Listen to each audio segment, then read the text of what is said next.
ಓಂ ಶಾಂತಿ. ಶಿವ ತಂದೆಯ ಮಧುರ ಮಹಾವಾಕ್ಯ.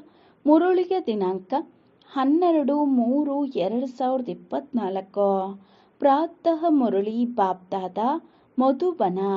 ಮಧುರ ಮಕ್ಕಳೇ, ಆಳವಾದ ಶಾಂತಿಯಲ್ಲಿ ಹೋಗುವ ಅಭ್ಯಾಸ ಮಾಡಿ.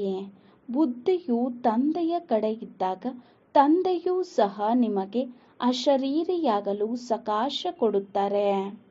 ಮಧುರ ಮಕ್ಕಳೇ, ಆಳವಾದ ಶಾಂತಿಯಲ್ಲಿ ಹೋಗುವ ಅಭ್ಯಾಸ ಮಾಡಿ.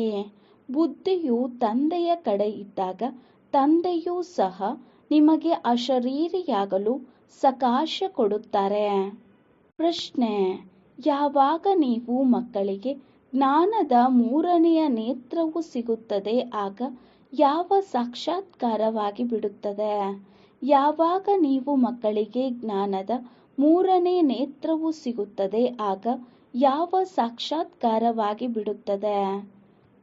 ಉತ್ತರ: ಸತ್ಯಯುಗದ ಆದಿಯಿಂದ ಹಿಡಿದು ಕಲಿಯುಗದ ಅಂತ್ಯದವರೆಗೆ ನಾವು ಹೇಗೆ ಪಾತ್ರವನ್ನು ಅಭಿನಯಿಸುತ್ತೇವೆ ಎಂಬುದೆಲ್ಲವೂ ಸಾಕ್ಷಾತ್ಕಾರವಾಗಿ ಬಿಡುತ್ತದೆ.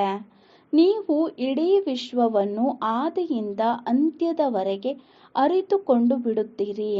ಈ ರೀತಿ ಅರಿಯುವುದನ್ನೇ ಸಾಕ್ಷಾತ್ಕಾರವೆಂದು ಹೇಳಲಾಗುತ್ತದೆ.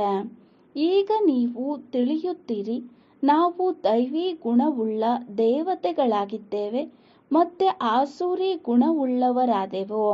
ಈಗ ಮತ್ತೆ ದೈವಿ ಗುಣವುಳ್ಳ ದೇವತೆಗಳಾಗುತ್ತಿದ್ದೇವೆ. ಈಗ ನಾವು ಹೊಸ ಪ್ರಪಂಚ, ಹೊಸ ಮನೆಗೆ ಹೋಗುತ್ತೇವೆ. ಓಂ ಶಾಂತಿ. ಮಕ್ಕಳು ನೆನಪಿನ ಯಾತ್ರೆಯಲ್ಲಿ ಕುಳಿತಿದ್ದೀರಿ.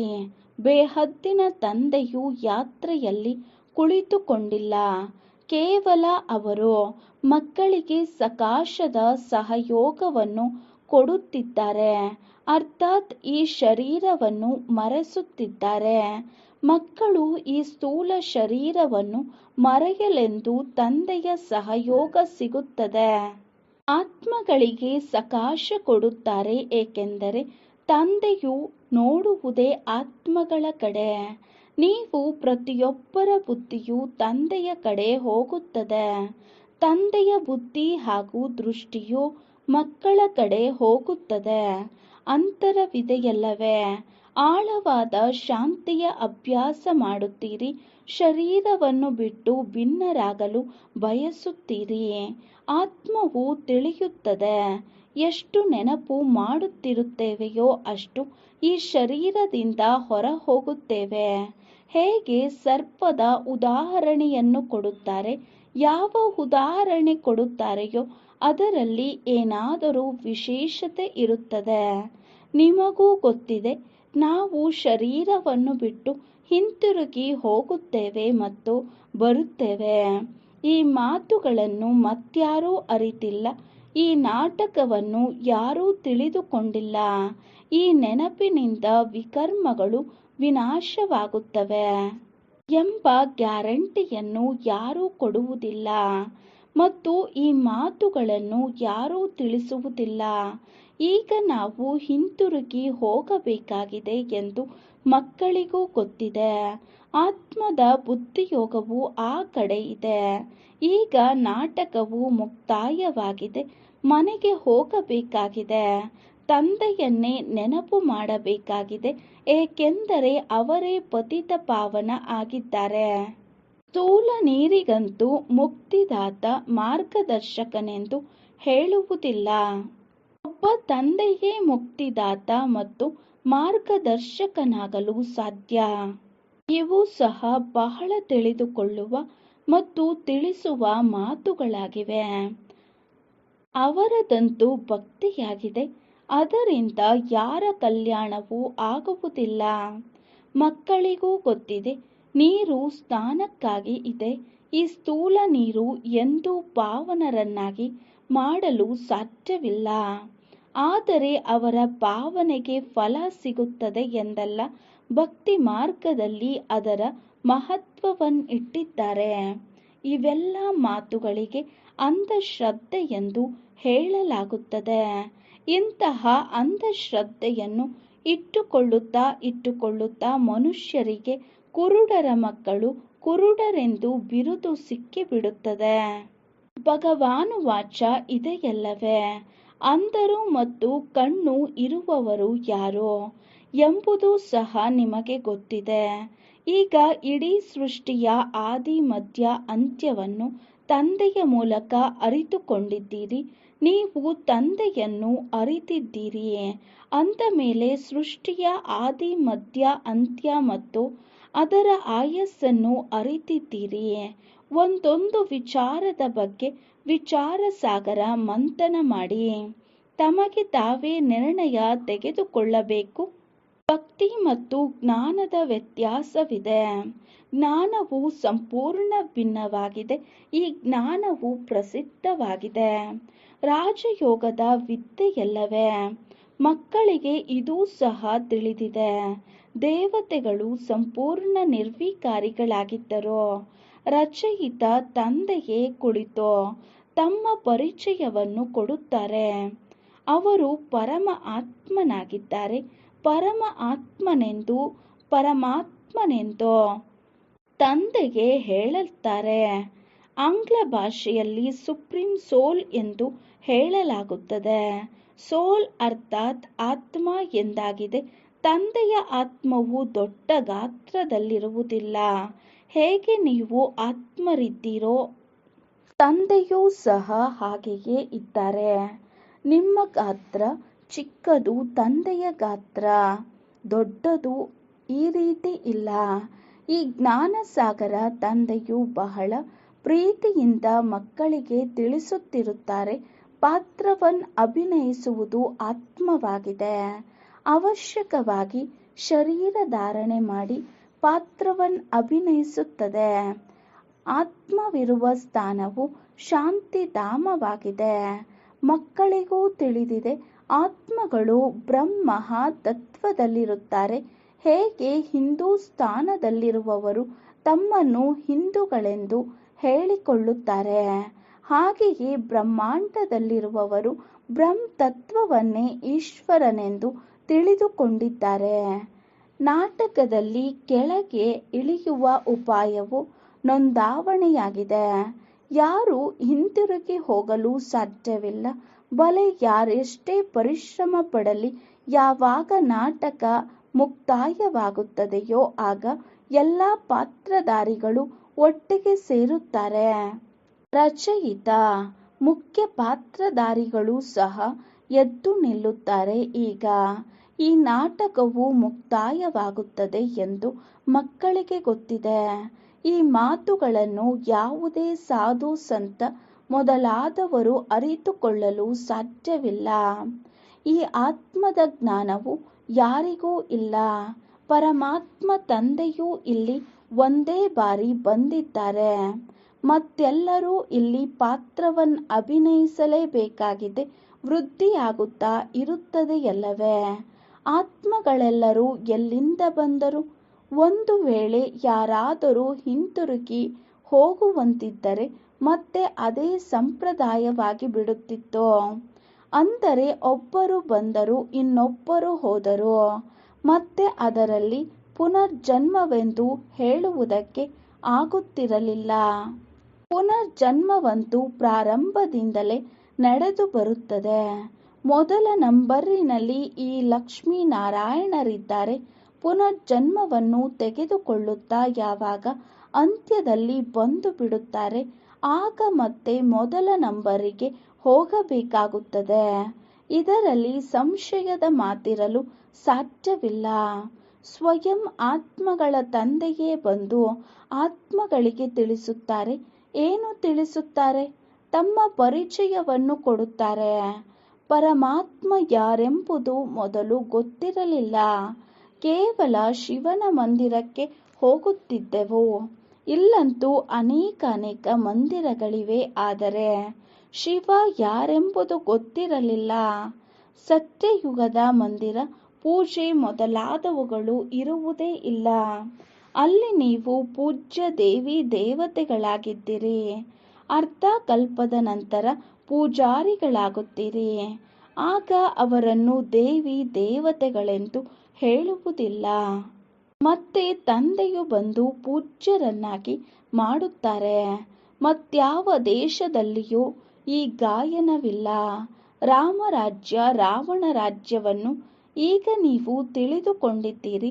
ರಾಮರಾಜ್ಯದ ಕಾಲಾವಧಿ ಎಷ್ಟೆಂಬುದನ್ನು ಸಿದ್ಧ ಮಾಡಬೇಕು. ಇದು ನಾಟಕವಾಗಿದೆ. ಇದನ್ನು ತಿಳಿಯಬೇಕು. ಮತ್ತು ತಂದೆಯು ಸರ್ವಶ್ರೇಷ್ಠ ಆಗಿದ್ದಾರೆ. ಅವರು ಜ್ಞಾನಸಾಗರ ಆಗಿದ್ದಾರೆ.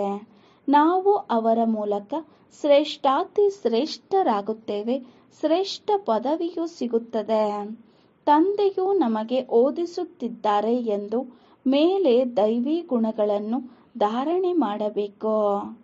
ಬಾಬಾ ತಾವು ಹೀಗಿದ್ದೀರಿ, ನಾವು ಹೀಗೆ ಇದ್ದೇವೆ ಎಂದು ಮಕ್ಕಳು ವರ್ಣನೆ ಮಾಡುತ್ತಾರೆ.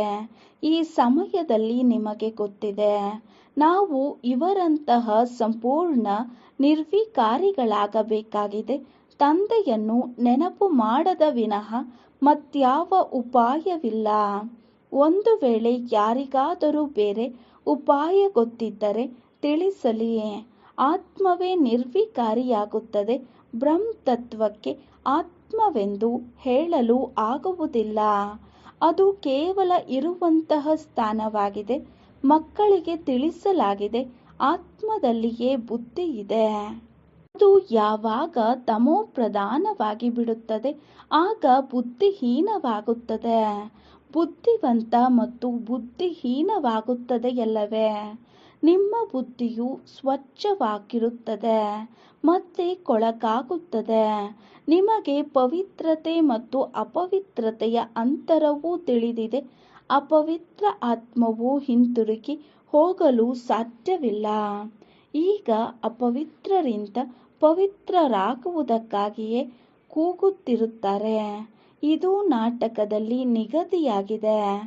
ಈಗ ನಿಮಗೆ ಗೊತ್ತಿದೆ, ಇದು ಸಂಗಮ ಯುಗವಾಗಿದೆ. ತಂದೆಯು ಒಂದೇ ಬಾರಿ ಕರೆದುಕೊಂಡು ಹೋಗಲು ಬರುತ್ತಾರೆ. ಎಲ್ಲರೂ ಹೊಸ ಪ್ರಪಂಚದಲ್ಲಿ ಹೋಗುವುದಿಲ್ಲ. ಯಾರ ಪಾತ್ರವಿಲ್ಲವೋ ಅವರು ಶಾಂತಿಧಾಮದಲ್ಲಿರುತ್ತಾರೆ. ಆದ್ದರಿಂದ ಚಿತ್ರಗಳಲ್ಲಿಯೂ ತೋರಿಸುತ್ತಾರೆ. ಬಾಕಿ ಅನ್ಯ ಯಾವುದೆಲ್ಲ ಚಿತ್ರಗಳಿವೆಯೋ ಅವು ಭಕ್ತಿ ಮಾರ್ಗವಾಗಿದೆ. ಇವು ಜ್ಞಾನ ಮಾರ್ಗವಾಗಿದೆ. ಇದರಲ್ಲಿ ಸೃಷ್ಟಿ ಚಕ್ರವು ಹೇಗೆ ತಿರುಗುತ್ತದೆ, ನಾವು ಹೇಗೆ ಕೆಳಗಿಳಿಯುತ್ತೇವೆ, 16 ಕಲೆಯಿಂದ 12 ಕಲೆಗೆ ಬರುತ್ತೇವೆ ಎಂಬುದನ್ನು ತಿಳಿಸಲಾಗುತ್ತದೆ. ಈಗಂತೂ ಯಾವುದೇ ಕಲೆಗಳು ಉಳಿದಿಲ್ಲ. ನಂಬರ್ ವಾರಂತೂ ಇದೆಯಲ್ಲವೇ? ಪಾತ್ರಧಾರಿಗಳು ಸಹ ನಂಬರ್ ವಾರ್ ಆಗಿರುತ್ತಾರೆ. ಕೆಲವರ ಸಂಬಳ 1,000, ಕೆಲವರದು 15,000, ಕೆಲವರದು 100 ರೂಗಳು. ಎಷ್ಟೊಂದು ಅಂತರವಾಯಿತು. ವಿದ್ಯೆಯಲ್ಲಿಯೂ ಸಹ ಎಷ್ಟೊಂದು ರಾತ್ರಿ ಹಗಲಿನ ಅಂತರವಿದೆ. ಆ ಶಾಲೆಯಲ್ಲಿ ಯಾರೇ ಅನುತ್ತೀರ್ಣರಾದರೆ ಪುನಃ ಓದಬೇಕಾಗುತ್ತದೆ.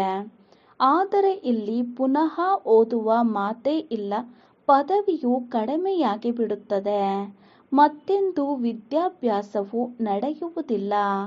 ಒಂದೇ ಬಾರಿ ವಿದ್ಯಾಭ್ಯಾಸವಿರುತ್ತದೆ. ತಂದೆಯು ಒಂದೇ ಬಾರಿ ಬರುತ್ತಾರೆ. ಮಕ್ಕಳಿಗೂ ಗೊತ್ತಿದೆ, ಮೊಟ್ಟ ಮೊದಲು ಒಂದೇ ರಾಜಧಾನಿ ಇತ್ತು. ಇದನ್ನು ನೀವು ಯಾರಿಗೆ ತಿಳಿಸಿದರೂ ಸಹ ಒಪ್ಪುತ್ತಾರೆ. ಕ್ರಿಶ್ಚಿಯನ್ನರು ವಿಜ್ಞಾನದಲ್ಲಿಯೂ ಬಹಳ ತೀಕ್ಷ್ಣವಾಗಿದ್ದಾರೆ. ಮತ್ತೆಲ್ಲರೂ ಅವರಿಂದಲೇ ಕಲಿತಿದ್ದಾರೆ.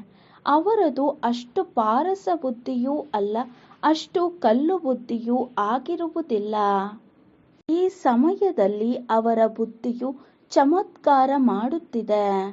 ವಿಜ್ಞಾನದ ಪ್ರಚಾರವೆಲ್ಲವೂ ಈ ಕ್ರಿಶ್ಚಿಯನ್ನರಿಂದಲೇ ಹೊರಬಂದಿದೆ. ಅದು ಸುಖಕ್ಕಾಗಿಯೇ ಇದೆ. ನಿಮಗೆ ಗೊತ್ತಿದೆ, ಈ ಹಳೆಯ ಪ್ರಪಂಚದ ವಿನಾಶವಂತೂ ಆಗಲೇಬೇಕು. ಮತ್ತೆ ನೀವು ಶಾಂತಿಧಾಮ ಸುಖಧಾಮಕ್ಕೆ ಹೊರಟು ಹೋಗುತ್ತೀರಿ. ಇಲ್ಲವೆಂದರೆ ಇಷ್ಟೊಂದು ಮನುಷ್ಯಾತ್ಮರು ಹಿಂತಿರುಗಿ ಮನೆಗೆ ಹೇಗೆ ಹೋಗುವುದು? ವಿಜ್ಞಾನದಿಂದ ವಿನಾಶವಾಗಿ ಬಿಡುತ್ತದೆ. ಎಲ್ಲ ಆತ್ಮಗಳು ಶರೀರವನ್ನು ಬಿಟ್ಟು ಮನೆಗೆ ಹೊರಟು ಹೋಗುತ್ತಾರೆ. ಈ ವಿನಾಶದಲ್ಲಿ ಮುಕ್ತಿಯು ಅಡಗಿದೆ. ಅರ್ಧ ಕಲ್ಪ ಮುಕ್ತಿಗಾಗಿಯೇ ಪರಿಶ್ರಮ ಪಡುತ್ತಾರೆ. ಆದ್ದರಿಂದ ವಿಕೋಪಗಳು ಆಗುತ್ತವೆ. ಇವು ಆಗಬೇಕು ಅಂದರೆ ಈ ಯುದ್ಧವು ಮುಕ್ತಿಧಾಮಕ್ಕೆ ಕರೆದುಕೊಂಡು ಹೋಗಲು ನಿಮಿತ್ತವಾಗುತ್ತದೆ ಎಂದು ತಿಳಿಯಬೇಕು. ಇಷ್ಟೆಲ್ಲರೂ ಮುಕ್ತಿಧಾಮಕ್ಕೆ ಹೋಗಬೇಕಾಗಿದೆ. ನೀವು ಬಲೆ ಎಷ್ಟು ಪರಿಶ್ರಮ ಪಟ್ಟಿರಿ, ಗುರುಗಳನ್ನು ಮಾಡಿಕೊಂಡಿರಿ, ಹಠಯೋಗವನ್ನು ಕಲಿತಿರಿ, ಆದರೆ ಯಾರೂ ಮುಕ್ತಿಧಾಮಕ್ಕೆ ಹೋಗಲು ಸಾಧ್ಯವಾಗಲಿಲ್ಲ. ವಿಜ್ಞಾನದ ಇಷ್ಟೆಲ್ಲ ಸಿಡಿಮದ್ದುಗಳು ತಯಾರಾಗಿವೆ ಅಂದ ಮೇಲೆ ತಿಳಿಯಬೇಕು, ಇದರಿಂದ ಅವಶ್ಯವಾಗಿ ವಿನಾಶವಾಗುತ್ತದೆ. ಹೊಸ ಪ್ರಪಂಚದಲ್ಲಿ ಕೆಲವರೇ ಬರುತ್ತಾರೆ, ಉಳಿದೆಲ್ಲರೂ ಮುಕ್ತಿಧಾಮಕ್ಕೆ ಹೊರಟು ಹೋಗುತ್ತಾರೆ. ಜೀವನ್ಮುಕ್ತಿಗೆ ವಿದ್ಯೆಯ ಶಕ್ತಿಯಿಂದ ಬರುತ್ತದೆ. ನೀವು ಅಡೋಲ ಅಟಲ ಅಖಂಡ ರಾಜ್ಯ ಮಾಡುತ್ತೀರಿ. ಇದಂತೂ ನೋಡಿ, ಎಲ್ಲ ಖಂಡಗಳು ತುಂಡು ತುಂಡಾಗಿವೆ. ತಂದೆಯು ನಿಮ್ಮನ್ನು ಅಖಂಡ ಅಟಲ ಇಡೀ ವಿಶ್ವದ ರಾಜಧಾನಿಯ ಮಾಲೀಕರನ್ನಾಗಿ ಮಾಡುತ್ತಾರೆ. ಬೇಹದ್ದಿನ ತಂದೆಯ ಆಸ್ತಿಯು ಬೇಹದ್ದಿನ ರಾಜ್ಯ ಭಾಗ್ಯವಾಗಿದೆ. ಈ ಆಸ್ತಿಯು ಯಾವಾಗ ಮತ್ತು ಯಾರು ಕೊಟ್ಟರು? ಇದು ಯಾರ ಬುದ್ಧಿಯಲ್ಲಿಯೂ ಬರುವುದಿಲ್ಲ. ಕೇವಲ ನಿಮಗೆ ಮಾತ್ರ ಗೊತ್ತಿದೆ. ಆತ್ಮಕ್ಕೆ ಜ್ಞಾನದ ಮೂರನೆಯ ನೇತ್ರವು ಸಿಕ್ಕಿದೆ. ಆತ್ಮವು ಜ್ಞಾನ ಸ್ವರೂಪವಾಗುತ್ತದೆ. ಅದು ಸಹ ಜ್ಞಾನಸಾಗರ ತಂದೆಯಿಂದಲೇ ಆಗಬೇಕಾಗುತ್ತದೆ. ತಂದೆಯೇ ಬಂದು ರಚಯಿತ ಮತ್ತು ರಚನೆಯ ಆದಿ ಮಧ್ಯ ಅಂತ್ಯದ ಜ್ಞಾನವನ್ನು ಕೊಡುತ್ತಿದ್ದಾರೆ. ಇದು ತಂದೆಯೇ ಬಂದು ರಚಯಿತ ಮತ್ತು ರಚನೆಯ ಆದಿ ಮಧ್ಯ ಅಂತ್ಯದ ಜ್ಞಾನವನ್ನು ಕೊಡುತ್ತಿದ್ದಾರೆ. ಇದು ಕೇವಲ ಸೆಕೆಂಡಿನ ಮಾತಾಗಿದೆ. ಸೆಕೆಂಡಿನಲ್ಲಿ ಜೀವನ್ಮುಕ್ತಿ, ಉಳಿದವರೆಲ್ಲರಿಗೆ ಮುಕ್ತಿ ಸಿಗುತ್ತದೆ. ಇದು ಸಹ ನಾಟಕದಲ್ಲಿ ಮಾಡಲ್ಪಟ್ಟಿದೆ. ಎಲ್ಲರೂ ರಾವಣನ ಬಂಧನದಿಂದ ಮುಕ್ತರಾಗಿ ಬಿಡುತ್ತಾರೆ. ವಿಶ್ವದಲ್ಲಿ ಶಾಂತಿಗಾಗಿ ಅವರು ಎಷ್ಟೊಂದು ಪರಿಶ್ರಮ ಪಡುತ್ತಾರೆ. ಆದರೆ ವಿಶ್ವದಲ್ಲಿ ಮತ್ತು ಬ್ರಹ್ಮಾಂಡದಲ್ಲಿ ಯಾವಾಗ ಶಾಂತಿ ಇರುತ್ತದೆ ಎಂಬುದನ್ನು ನೀವು ಮಕ್ಕಳೇ ತಿಳಿದುಕೊಂಡಿದ್ದೀರಿ.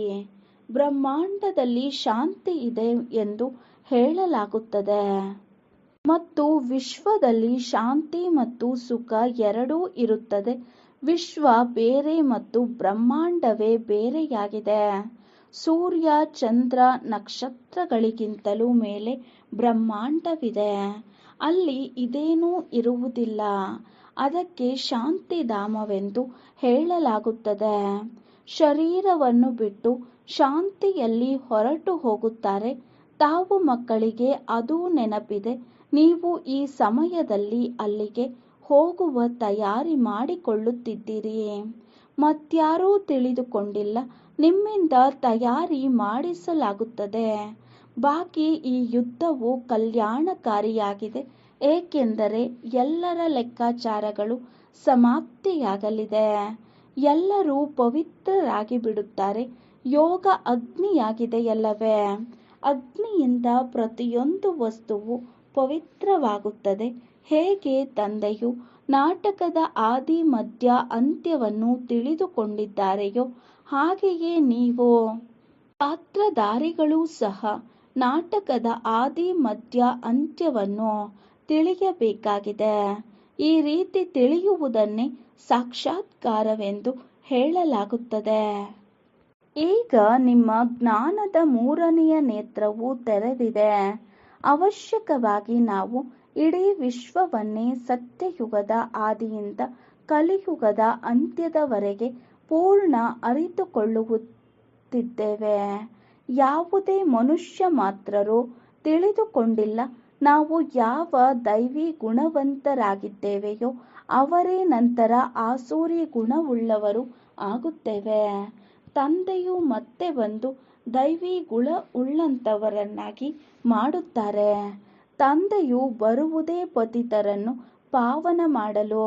ಈ ದೇವಿ ದೇವತಾ ಮನೆತನದವರೇ ಪೂರ್ಣ 84 ಜನ್ಮಗಳನ್ನು ತೆಗೆದುಕೊಳ್ಳುತ್ತಾರೆ ಎಂದು ಪ್ರಪಂಚದಲ್ಲಿ ಇರುವವರಿಗೆ ಗೊತ್ತಿಲ್ಲ. ಪಾವನರೂ ಆಗುತ್ತೀರಿ, ಪತಿತರೂ ಆಗುತ್ತೀರಿ. ಇದು ಯಾರ ಬುದ್ಧಿಯಲ್ಲಿಯೂ ಇಲ್ಲ. ಈಗ ನೀವು ತಿಳಿಯುತ್ತೀರಿ. ಇವಂತೂ ಜಡಚಿತ್ರಗಳಾಗಿವೆ. ನಿಖರವಾಗಿ ದೇವತೆಗಳ ಭಾವಚಿತ್ರಗಳನ್ನಂತೂ ತೆರೆಯಲು ಸಾಧ್ಯವಿಲ್ಲ. ಅವರು ಸ್ವಾಭಾವಿಕ ಸೌಂದರ್ಯವುಳ್ಳವರಾಗಿರುತ್ತಾರೆ. ಪವಿತ್ರ ಪ್ರಕೃತಿಯಿಂದ ಶರೀರವು ಪವಿತ್ರವಾಗಿ ಬಿಡುತ್ತದೆ. ಇಲ್ಲಂತೂ ಅಪವಿತ್ರವಾಗಿದೆ. ಈ ರಂಗು ರಂಗಿನ ಪ್ರಪಂಚವು ಸತ್ಯಯುಗದಲ್ಲಿ ಇರುವುದಿಲ್ಲ. ಕೃಷ್ಣನಿಗೆ ಶ್ಯಾಮ ಸುಂದರನೆಂದು ಹೇಳಲಾಗುತ್ತದೆ. ಸತ್ಯಯುಗದಲ್ಲಿ ಕೃಷ್ಣನು ಸುಂದರನಾಗಿರುತ್ತಾನೆ, ಕಲಿಯುಗದಲ್ಲಿ ಶ್ಯಾಮನಾಗಿದ್ದಾನೆ. ಸತ್ಯಯುಗದಲ್ಲಿ ಕಲಿಯುಗಕ್ಕೆ ಹೇಗೆ ಬರುತ್ತಾನೆ ಎಂದು ನಿಮಗೆ ಮೊದಲಿನಿಂದ ಹಿಡಿದು ಪೂರ್ಣವಾಗಿ ತಿಳಿದಿದೆ. ಕೃಷ್ಣನಂತೂ ಗರ್ಭದಿಂದ ಹೊರಬಂದನು, ಹೆಸರು ಸಿಕ್ಕಿತು. ಹೆಸರಂತೂ ಅವಶ್ಯಕವಾಗಿ ಬೇಕಲ್ಲವೇ? ಆದ್ದರಿಂದ ನೀವು ಹೇಳುತ್ತೀರಿ, ಕೃಷ್ಣನ ಆತ್ಮವು ಸುಂದರವಾಗಿತ್ತು, ಮತ್ತೆ ಶ್ಯಾಮ ಆಯಿತು. ಆದ್ದರಿಂದ ಶ್ಯಾಮ ಮತ್ತು ಸುಂದರನೆಂದು ಹೇಳಲಾಗುತ್ತದೆ. ಅವರ ಜನ್ಮಪತ್ರಿಯು ಸಿಕ್ಕಿಬಿಟ್ಟಿತೆಂದರೆ ಪೂರ್ಣ ಚಕ್ರವೇ ಸಿಕ್ಕಿಬಿಟ್ಟಿತು. ಎಷ್ಟೊಂದು ರಹಸ್ಯವು ತುಂಬಿದೆ. ಇದನ್ನು ನೀವೇ ತಿಳಿದುಕೊಳ್ಳುತ್ತೀರಿ, ಮತ್ಯಾರಿಗೂ ಗೊತ್ತಿಲ್ಲ. ನಿಮಗೆ ಈಗ ಹೊಸ ಪ್ರಪಂಚ, ಹೊಸ ಮನೆಗೆ ಹೋಗಬೇಕಾಗಿದೆ. ಯಾರು ಬಹಳ ಚೆನ್ನಾಗಿ ವಿದ್ಯೆಯನ್ನು ಓದುತ್ತಾರೆಯೋ ಅವರೇ ಹೊಸ ಪ್ರಪಂಚದಲ್ಲಿ ಹೋಗುತ್ತಾರೆ. ತಂದೆಯು ಬೇಹದ್ದಿನ ಇಡೀ ಪ್ರಪಂಚದ ಮಾಲೀಕ, ಎಲ್ಲ ಆತ್ಮಗಳ ತಂದೆಯಾಗಿದ್ದಾರೆ. ತಂದೆಗೆ ಮಾಲೀಕನೆಂದು ಹೇಳಲಾಗುತ್ತದೆ. ಇದು ವಿದ್ಯೆಯಾಗಿದೆ. ಇದರಲ್ಲಿ ಯಾವುದೇ ಸಂಶಯ ಅಥವಾ ಪ್ರಶ್ನೆಯು ಉದ್ಭವಿಸಲು ಸಾಧ್ಯವಿಲ್ಲ. ಇದರಲ್ಲಿ ಶಾಸ್ತ್ರವಾದ ಮಾಡುವ ಅವಶ್ಯಕತೆ ಇಲ್ಲ. ಒಬ್ಬ ಶಿಕ್ಷಕನೇ ಎಲ್ಲರಿಗಿಂತ ಶ್ರೇಷ್ಠ. ಅವರೇ ಕುಳಿತು ಓದಿಸುತ್ತಾರೆ. ಅವರೇ ಸತ್ಯವಾಗಿದ್ದಾರೆ. ಸತ್ಯನಾರಾಯಣನ ಸತ್ಯಕಥೆಯನ್ನು ಶಿಕ್ಷಣದ ರೂಪದಲ್ಲಿ ತಿಳಿಸುತ್ತಾರೆ. ಒಳ್ಳೆಯದು. ಮಧುರಾತಿ ಮಧುರ ಅಗಲಿ ಹೋಗಿ ಮರಳಿ ಸಿಕ್ಕಿರುವ ಮಕ್ಕಳ ಪ್ರತಿ ಮಾತಾಪಿತಾ ಬಾಪ್ದಾದಾರವರ ನೆನಪು, ಪ್ರೀತಿ ಹಾಗೂ ಸುಪ್ರಭಾತ. ಆತ್ಮಿಕ ಮಕ್ಕಳಿಗೆ ಆತ್ಮಿಕ ತಂದೆಯ ನಮಸ್ತೆ. ನಾವು ಆತ್ಮಿಕ ಮಕ್ಕಳ ಆತ್ಮಿಕ ತಂದೆಗೆ ನಮಸ್ತೆ, ನಮಸ್ತೆ, ನಮಸ್ತೆ. ಧಾರಣೆಗಾಗಿ ಮುಖ್ಯ ಸಾರ. ಫಸ್ಟ್ ಪಾಯಿಂಟ್, ತಮ್ಮ ಎಲ್ಲ ಲೆಕ್ಕಾಚಾರಗಳನ್ನು ಸಮಾಪ್ತಿ ಮಾಡಿ ಶಾಂತಿಧಾಮದಲ್ಲಿ ಹೋಗುವ ತಯಾರಿ ಮಾಡಿಕೊಳ್ಳಬೇಕಾಗಿದೆ. ನೆನಪಿನ ಬಲದಿಂದ ಆತ್ಮವನ್ನು ಸಂಪೂರ್ಣ ಪಾವನ ಮಾಡಿಕೊಳ್ಳಬೇಕಾಗಿದೆ. ಸೆಕೆಂಡ್ ಪಾಯಿಂಟ್, ಜ್ಞಾನ ಸಾಗರನ ಜ್ಞಾನವನ್ನು ಸ್ವರೂಪದಲ್ಲಿ ತರಬೇಕಾಗಿದೆ. ವಿಚಾರ ಸಾಗರ ಮಂಥನ ಮಾಡಿ ತಮ್ಮ ನಿರ್ಣಯವನ್ನು ತಾವೇ ತೆಗೆದುಕೊಳ್ಳಬೇಕಾಗಿದೆ. ಜೀವನ್ ಮುಕ್ತಿಯಲ್ಲಿ ಶ್ರೇಷ್ಠ ಪದವಿಯನ್ನು ಪ್ರಾಪ್ತಿ ಮಾಡಿಕೊಳ್ಳಲು ದೈವಿ ಗುಣಗಳನ್ನು ಧಾರಣೆ ಮಾಡಿಕೊಳ್ಳಬೇಕಾಗಿದೆ. ವರದಾನ: ಬಾಬಾರವರ ಜೊತೆಯಲ್ಲಿ ಇರುತ್ತಾ ಅವರ ಸಮಾನ ಆಗುವಂತಹ ಸರ್ವ ಆಕರ್ಷಣೆಗಳ ಪ್ರಭಾವದಿಂದ ಮುಕ್ತರಾಗಿ. ಬಾಬಾರವರ ಜೊತೆಯಲ್ಲಿ ಇರುತ್ತಾ ಅವರ ಸಮಾನ ಆಗುವಂತಹ ಸರ್ವ ಆಕರ್ಷಣೆಗಳ ಪ್ರಭಾವದಿಂದ ಮುಕ್ತರಾಗಿ. ವಿವರಣೆ: ಎಲ್ಲಿ ತಂದೆಯ ನೆನಪಿದೆ, ಅರ್ಥಾತ್ ತಂದೆಯ ಜೊತೆ ಇದೆ, ಅಲ್ಲಿ ದೇಹ ಅಭಿಮಾನ ಉತ್ಪನ್ನವಾಗಲು ಸಾಧ್ಯವಿಲ್ಲ. ತಂದೆಯ ಜೊತೆ ಅಥವಾ ಸನಿಹ ಇರುವಂತಹವರು ಪ್ರಪಂಚದ ವಿಕಾರಿ ವೈಬ್ರೇಷನ್ ಅಥವಾ ಆಕರ್ಷಣೆಗಳ ಪ್ರಭಾವದಿಂದ ದೂರವಾಗಿ ಬಿಡುವರು. ಈ ರೀತಿ ಜೊತೆ ಇರುವಂತಹವರು ಜೊತೆಯಲ್ಲಿ ಇರುತ್ತಾ ತಂದೆ ಸಮಾನರಾಗಿ ಬಿಡುತ್ತಾರೆ. ಹೇಗೆ ತಂದೆ ಶ್ರೇಷ್ಠಾತಿ ಶ್ರೇಷ್ಠರಾಗಿದ್ದಾರೆ ಹಾಗೆ ಮಕ್ಕಳ ಸ್ಥಿತಿ ಸಹ ಉನ್ನತವಾಗಿ ಬಿಡುವುದು. ಕೆಳಗಿನ ಯಾವುದೇ ಮಾತುಗಳು ಅವರ ಮೇಲೆ ಪ್ರಭಾವ ಬೀರಲು ಸಾಧ್ಯವಿಲ್ಲ. ಸ್ಲೋಗನ್: ಮನಸ್ಸು ಮತ್ತು ಬುದ್ಧಿ ನಿಯಂತ್ರಣದಲ್ಲಿದ್ದಾಗ ಅಶರೀರಿಗಳಾಗುವುದು ಸಹಜವಾಗಿ ಬಿಡುವುದು. ಮನಸ್ಸು ಮತ್ತು ಬುದ್ಧಿ ನಿಯಂತ್ರಣದಲ್ಲಿದ್ದಾಗ ಅಶರೀರಿಗಳಾಗುವುದು ಸಹಜವಾಗಿ ಬಿಡುವುದು. ಓಂ ಶಾಂತಿ.